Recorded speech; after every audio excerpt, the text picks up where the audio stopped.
மேட்டூர் அனல் மின் நிலையத்தில் ஏற்பட்ட பயங்கர விபத்தில் 2 பேரின் உயிர் பறிபோயுள்ளது. என்ன நடந்தது பார்க்கலாம் விரிவாக.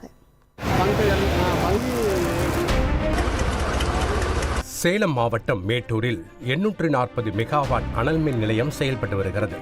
இங்கு நாளொன்றுக்கு 19,000 டன் நிலக்கரி எரியூட்டப்பட்டு அதன் மூலம் 4 அலகுகளில் தலா 210 மெகாவாட் வீதம் 840 மெகாவாட் மின் உற்பத்தி செய்யப்பட்டு வருகிறது.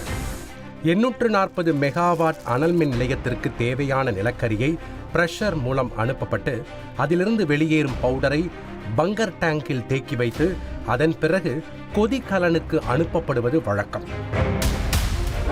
இந்த நிலையில் இந்த பங்கர் டேங்க் ஒரு பகுதியில் கிட்டத்தட்ட 8 பேர் பணியாற்றி வந்த போது திடீரென பங்கர் டேங்க் சரிந்து பயங்கர விபத்து ஏற்பட்டது. இதில் டேங்கில் இருந்த பெருமளவு நிலக்கரி துகள்கள் கீழே கொட்ட அவ்விடமே நிலக்கரி துகள்களால் கரும்புகை சூழ்ந்து காணப்பட்டது.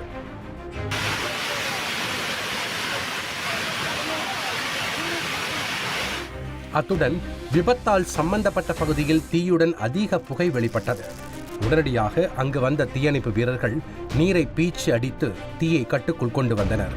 இதில் சுமார் 7 பேர் சிக்கி தவித்த நிலையில் 5 பேர் படுகாயங்களுடன் மீட்கப்பட்டு மேட்டூர் அரசு மருத்துவமனையில் அனுமதிக்கப்பட்டனர்.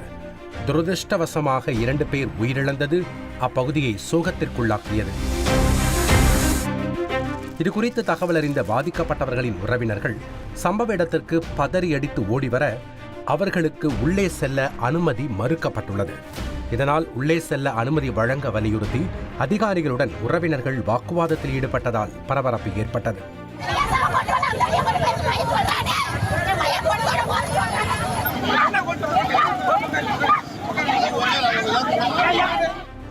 இதுகுறித்து தகவல் அறிந்து சம்பவ இடத்திற்கு மேட்டூர் வட்டாட்சியர் ரமேஷ், சட்டமன்ற உறுப்பினர் சதாசிவம், காவல் துணை கண்காணிப்பாளர் ஆரோக்கியராஜ் மற்றும் தீயணைப்பு துறையினர் ஆகியோர் விசாரணை மேற்கொண்டனர்.